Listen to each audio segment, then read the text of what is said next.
people across the United Kingdom, and I look forward to working constructively with the new First Minister to deliver for the people of Wales. Mr. Speaker, this morning I had meetings with ministerial colleagues and others. In addition to my duties in this House, I shall have further such meetings later today. Just Wharton. Thank you, Mr. Speaker. The people of Clacton have had a tough time with the cost of living, and I'm doing everything I can. I am doing everything I can to support them. With that in mind, does he agree with me, my right honourable friend, agree with me that cutting inflation is the very best way to do that? And that today's statistics are very welcome, and can he reassure my constituents that he'll continue working hard to get inflation as low as possible, to protect their savings, help with their bills, and give them the financial security they deserve? Well, Mr. Speaker, today's figures show that our plan is working. Inflation has fallen to 3.4% from its peak over 11%, down by almost 70%. The steepest fall since the 80s, and now at the lowest level since September 2021. And people's pay packets are going further, with real wages growing for 8 months in a row and taxes being cut by £900 for the average worker. And that is why we need to stick to the plan to deliver a brighter future for our country. The Leader of the Opposition, Keir Starmer. Can I thank the Prime Minister for his words in welcoming Vaughan Gething to his post as First Minister of Wales. As the first black leader of any European government, it's a historic moment that speaks to the progress and values of modern-day Wales. And I also pay tribute to Mark Drakeford for his long, steady service in Wales. Mr. Speaker, violent prisoners released early because the Tories wrecked the criminal justice system.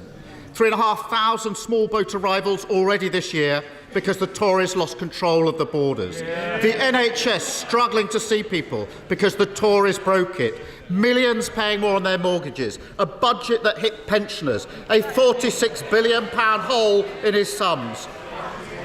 Why is the Prime Minister so scared to call an election? Well, Mr.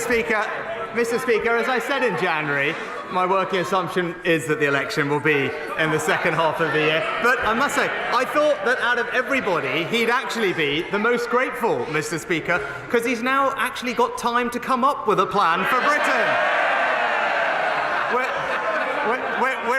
We're all looking forward to finally seeing it. We're ready. Just call it. Just call it. But, Mr. Speaker, he talks a plan. Let's just take his Rwanda policy. When they first announced this gimmick, they claimed it would settle tens of thousands of people. The Home Office then whittled it down to a mere 300. 4 times that number have already arrived this month, and the backlog stands at 130,000. Can the Prime Minister see any flaw in his plan to deport less than 1% of that backlog? Mr. Speaker, since I became Prime Minister, the number of small boat crossings are actually down by over a third, Mr. Speaker. And that's because we've doubled National Crime Agency funding, we've increased the illegal enforcement raids by 70%, we've closed 7,500 bank accounts, deported 24,000 illegal migrants, and processed over 112,000 cases, more than at any point in the last 2 decades, Mr. Speaker. And it's crystal clear, as we're seeing from the Labour Party's opposition in this House, while we're committed to stopping the boats, the Labour Party would keep them coming. The tragedy is, we know the Prime Minister doesn't even believe in the Rwanda gimmick.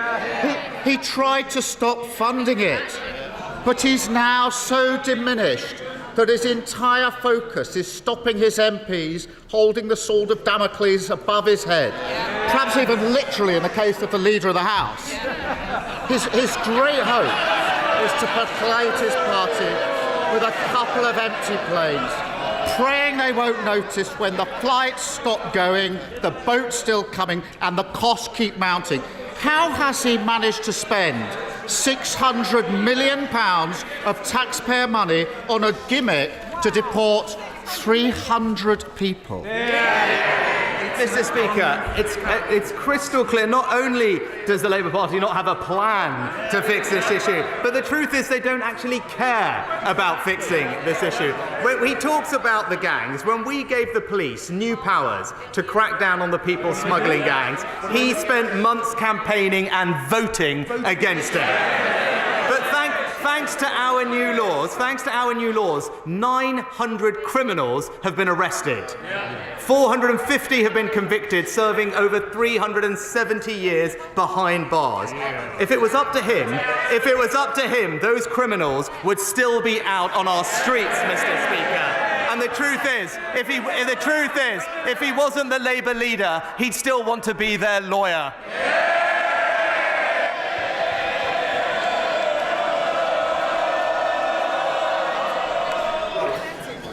Stop. Speaker, I've prosecuted more people smugglers than he's had helicopter rides, and that's a lot. And this, I've done it. Rwanda gimmick is going to cost the taxpayer £2 million for every one of his 300 people that they deport. And I know the Prime Minister likes to spend a lot on jet setting, but that's some plane ticket. It's the cost of Tory chaos, and it's working people who are paying the price. The man he made his immigration minister let the cat out of the bag when he said the Prime Minister's symbolic flights will not provide a credible deterrent. And we know the Prime Minister himself thought it wouldn't work. If the people selling this gimmick don't believe in it, why should the country? Mr. Speaker, he's very keen to talk about who he prosecuted. He's a bit less keen to talk about when he defended Hizb ut-Tahrir, Mr. Speaker. But when it comes to this question of how to deal with people who are here illegally, his values are simply not those of the British people. After all, this is the person who campaigned to stop the deportation of foreign dangerous criminals, Mr. Speaker. A dangerous criminal was jailed for dealing Class A drugs after he fought to keep him here. A gangmaster was convicted of carrying a knife after he fought to keep him here. So whether it's representing terrorists or campaigning for criminals, it's clear whose side he's on, and it's not the British people.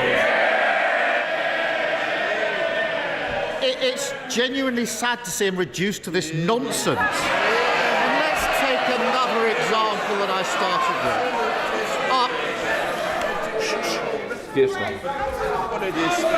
After 14 years of Tory chaos in the prison system, the Justice Secretary is reduced to begging the Prime Minister either to send fewer offenders to prison or to release them even earlier. I must say I've got sympathy for anyone trying to get an answer out of the Prime Minister.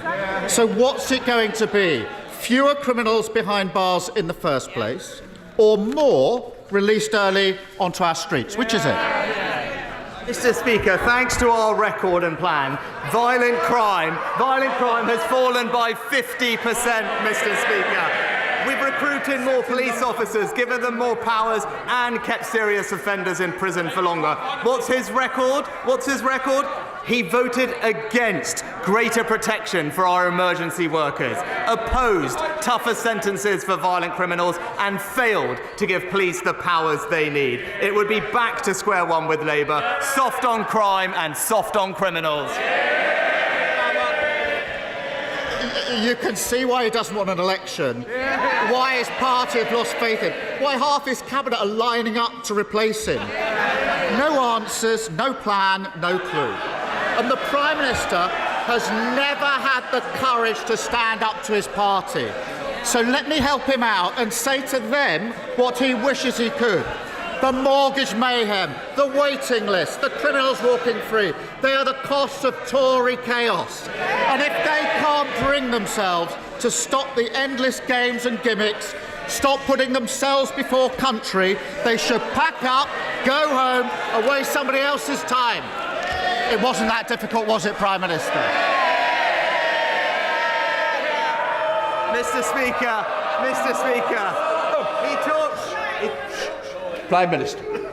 Mr. Speaker, he talks about his ideas, but we're 2 weeks on from the budget. The Shadow Chancellor found time to make a 1-hour speech last night, and we still don't know how they're going to pay for their £28 billion black hole.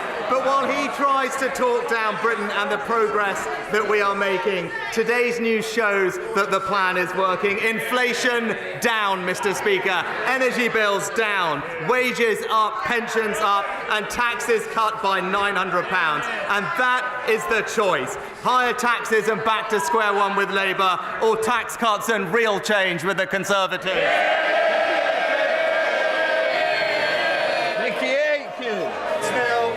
Mr. Speaker, the UK birth rate is falling, while those requiring fertility treatment to conceive is rising. There are no employment rights attached to those undertaking fertility treatment, no paid time off work.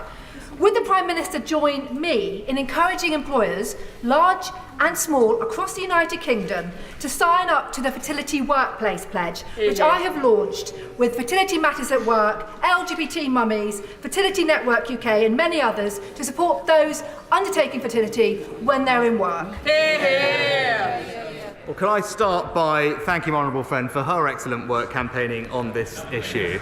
And she is right, employers should offer their staff understanding, support and flexibility whilst they're undergoing fertility treatment. And the best way to improve the experience of those undergoing treatment, both women and their partners, is through voluntary approaches. And that's why I would join her encouraging all companies to sign up to the Fertility Workplace Pledge. SNP Leader Stephen Flynn. Mr. Speaker, with his backbenchers looking for a unity candidate to replace him, which of the now numerous born-again Thatcherites on the Labour front bench does he believe best fits the bill? Well, Mr. Speaker, it was surprising to hear all this talk about the 1970s from the Shadow Chancellor in particular. But then if you see what's happening in places like Birmingham, where taxes are going up by 21%, Mr. Speaker, services are being cut, whether it's social care, children's services, or indeed in some streets, literally the lights are being turned off. It was unsurprising why they're talking about the 70s, and I can just say what they've done to Birmingham, the Conservatives will never let them do to Britain. Of course, Mr. Speaker, there's a serious point to be made here, because the IFS have warned of the conspiracy of silence which exists between the Labour Party and the Conservative Party when it comes to £18 billion of looming public sector cuts. Indeed, just last night, they actually outlined that the fiscal rules of the Labour Party and the Conservative Party are in effect identical. So with such continuity on offer, Mr. Speaker, the public are right to be anti-Westminster, aren't they? Well, Mr. Speaker, I'm surprised to hear him quoting the IFS, because the IFS also described the recent SNP budget as, in their words, misleading, and said in their words that pain is almost certainly coming. It is a savage tax and acts budget, Mr. Speaker, a savage tax and acts budget. Because here's the reality of it. Whilst NHS spending in England is going up in real terms, in Scotland it is going down, Mr. Speaker. And while taxes are being cut by the UK government, it is the SNP government that is putting them up. And that is the contrast. Where the SNP or indeed Labour are in charge, it's working people that pay the price. Thank you, Mr. Speaker. The Prime Minister quite rightly often criticises the Scottish Government for the extra tax they put on residents. Well, in my part of Cornwall, we have an extra tax called the Tamar Toll. I've been working on a petition with my neighbour, the MP for Plymouth Moorview. Would the Prime Minister make our part of Cornwall, of our country, more competitive by losing this extra tax and help our country level out, our community level out? Yeah. Well, I thank my honourable friend for raising this important local issue. Any application for a toll revision will be considered by the Transport Secretary at the right opportunity when it's been received. But I am told there are also plans in place to create a new locally led focal group of key stakeholders to ensure that there is a real opportunity to make their views heard about crossings in the future. And I know that my honourable friend will play an active role in that group. Sir Geoffrey Donalds. Thank you, Mr. Speaker. Yesterday saw the Northern Ireland Assembly, for the first time in its history, exercise its new veto powers to prevent the application of new EU law that would harm our ability to trade with the rest of the United Kingdom. This is something which the DUP campaigned to achieve when others were calling for rigorous implementation of the protocol. And to his credit, the Prime Minister was able to work with us to deliver the real changes to the protocol that will help restore Northern Ireland's place within the United Kingdom and its internal market. Will the Prime Minister now assure me that the Government will continue to faithfully implement the measures outlined in the command paper safeguarding the Union, including fully restoring our place within the United Kingdom and its internal market and ending the unnecessary checks on goods moving from Great Britain to Northern Ireland?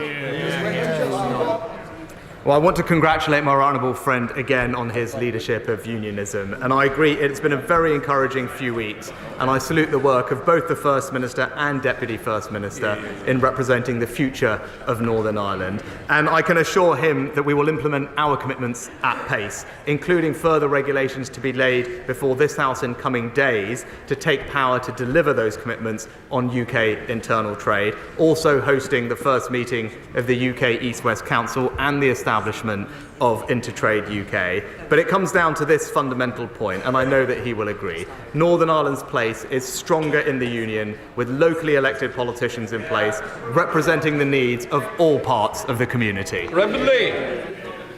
Noting the NAO report today on the spiralling costs of using ex-military bases for migrants, and noting that the Home Office has announced this week that they are to reduce the projected numbers at RAF Scampton down to 800. Will the Prime Minister ensure that his Minister for Immigration meets West Lindsey District Council and myself urgently so that we can release most of the base for regeneration of this iconic RAF base, the home of the Red Arrows and the Dam Busters? Well, can I pay tribute to the way that my right honourable friend has engaged with the government on this important issue for his local community. As acknowledged, our plan is working to cut the use of asylum hotels, and we will have closed 100 hotels next week, on top of cutting small boat arrivals. But I know he's talking to the Minister for Legal Migration about how best to accommodate a smaller number of asylum seekers safely at RAF Scampton, whilst recognising the Council's ambitious plans for regeneration. And let me tell him, I fully support those discussions, and the government is committed to the site being used for accommodation for the shortest possible time and then released to the benefit of the local community. Mr. Speaker, our NHS is at breaking point. My constituent was told he needed a gallbladder operation after a visit to A&E. He waited in hospital, nil by mouth, all day, no operation. He's then told to stay overnight or risk his place on the list. So he sits in a hot, smelly, windowless waiting room for 8 hours on a plastic chair. Then a gurney comes with no pillow, and that's where he sleeps. And the next day, the nurses say, no operation, there just aren't any beds. His wife told me the Conservatives are running the NHS into the ground. Given his experience, given so many others across the country sharing that experience, how can he say otherwise? I'm very sorry to hear about the Honourable Lady's constituent experience, and I'm sure she'll be raising it with the local NHS Trust as well. What I would say is, of course, the NHS is recovering from a difficult 2 years, but it has received considerable backing from this government, record investment, as was acknowledged by the NHS CEO just the other week, a plan to improve productivity in the future. And when it comes to beds, we've invested in 5,000 new beds over the last year, more ambulances, and all of that is contributing to lower waiting times, waiting lists coming down, and an improved A&E performance over last year. Angela Richards. Mr. Speaker, the people of the eastern villages of Guildford, the Clandons, the Horsleys, Effingham, Ripley, Send and Ockham have had enough.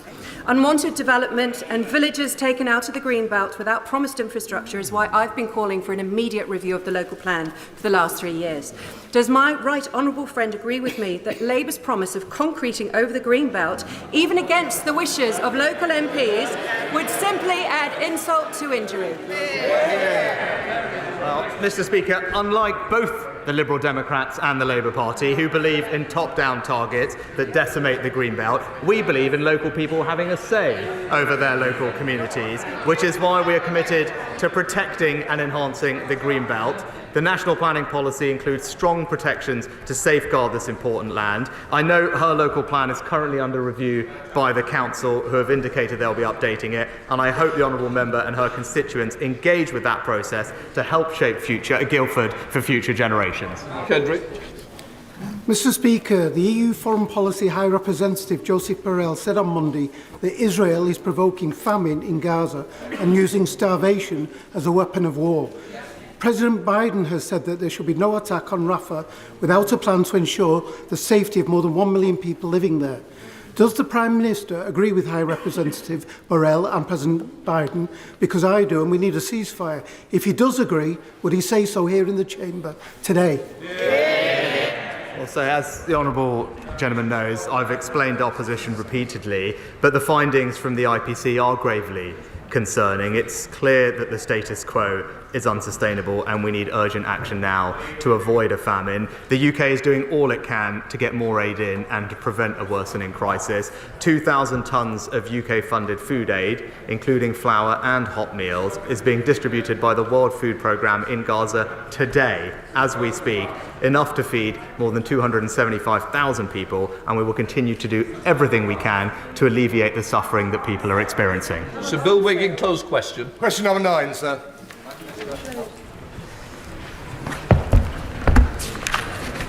Mr. Speaker, the Department for Education is mounting a significant intervention in Herefordshire's children's services. That includes expert improvement advice, a commissioner with statutory powers to direct the council, and a 2-year improvement partnership with Leeds. And I can assure my honourable friend that the department is closely monitoring the council's progress. Sir Bill Wiggin. I thank my right honourable friend for taking this situation, this terrible situation, so seriously. The permanent secretary from the Department of Education visited Hereford recently, and so he will know that the new Conservative Council are trying to mend the damage done by the previous Green and Independent authority to far too many young people and their families. As a father, does he agree with me that progress is still far too slow? And so will he meet me and discuss what more we can do? Well, like my honourable friend, I am concerned to hear that children in Herefordshire are not receiving the level of service that they should expect. And I know that ministers have revisited the Commissioner's latest report, and while some improvements have been made, I agree with him. It's also very clear that the pace of change is not what it should be. My honourable friend has been right to campaign tirelessly on this. I assure him ministers continue to hold the local authority for account, but of course I will be happy to meet with him to discuss his concerns further. Hamid Yassin. Thank you very much, Mr. Speaker. Bedford Renal unit is closed until further notice, while investigation into the water treatment unit are carried out. This is a major incident for the nearly 100 patients in Bedford, whose lives are now severely disrupted by the need to travel around 50 miles up to 4 times a week to access life-saving kidney dialysis. Will the Prime Minister commit all the necessary resources needed by East and North Hertfordshire renal unit services to urgently fix this major issue? Well, I'm sorry to hear about the specific issue with the renal unit. I think he'll forgive me not being familiar with the exact details, but I'll make sure that we look into it in the department and that the NHS is being provided with all the support that they need to rectify the situation. Sir Liam Fox. Thank you, Mr. Speaker. Tomorrow is World Down Syndrome Day. We have made huge innovative strides in this country with the unanimous passing of the Down Syndrome Act in this House, and initiatives such as yours, Mr. Speaker, to provide work placements here in the Palace of Westminster for people with Down syndrome. There is an outstanding issue we have to deal with, however.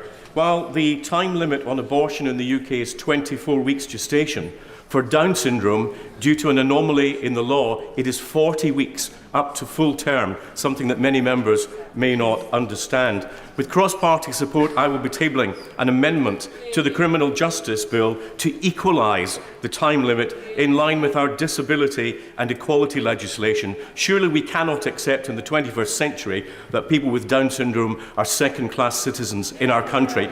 Will the Prime Minister support the change? Well, I'm grateful to my right honourable friend for his dedicated work in passing the Down Syndrome Act into law. And can I thank him also for highlighting World Down Syndrome Day, where we'll be hosting a reception in number 10 to mark the occasion. As he knows, when the grounds for abortion were amended, Parliament agreed that doctors were best placed to make those difficult decisions with women and their families. And also, as he knows, it's been a long-standing convention that it would be for Parliament to decide whether to make any changes to the law on abortion, and that these issues have always been treated as an individual matter of conscience. Anna Bardell.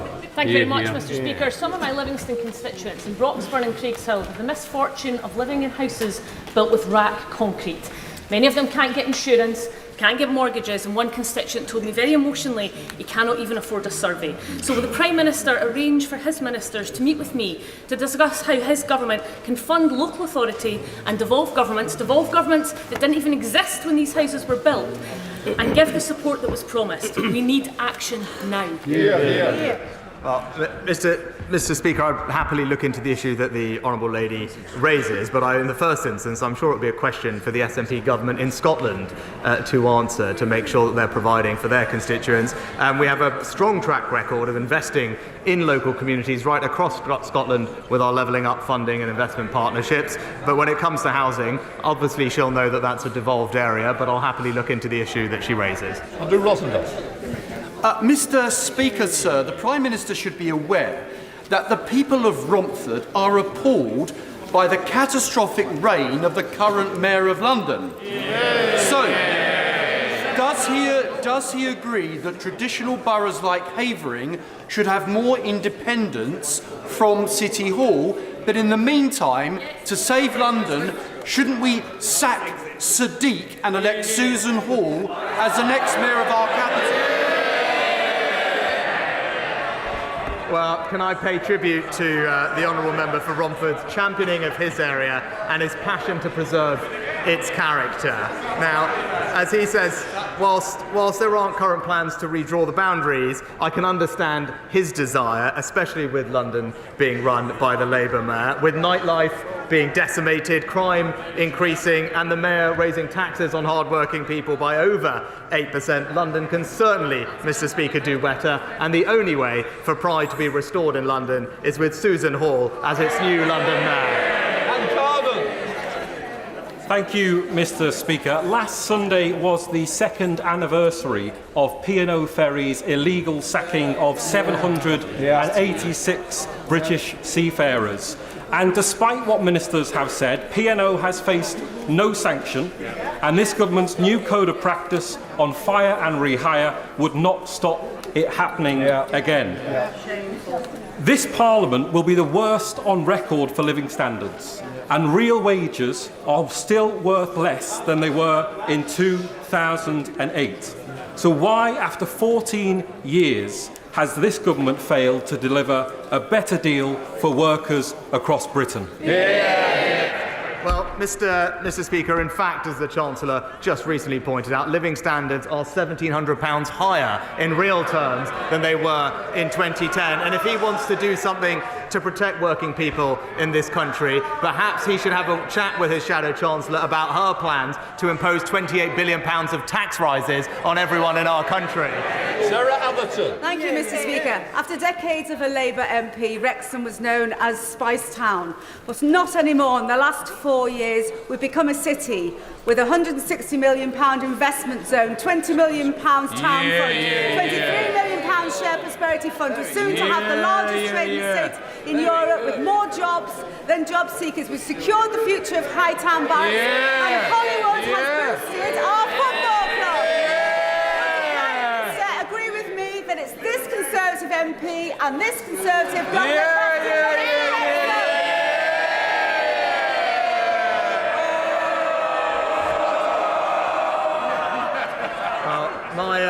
honourable friend has been an excellent campaigner for Wrexham, putting it on the map after years of decline under the Labour Party, the heart of one of Wales's investment zones, with our plan for towns helping to regenerate the local high street and improve public safety. And I can tell my honourable friend, with such a great campaigner like herself, the next 5 years will only look brighter for Wrexham. Ashley Dalton. Thank you, Mr. Speaker. Last week, the Prime Minister rightly called Conservative Party donor Frank Hester's comments about the Honourable Member for Hackney North and Stoke Newington racist.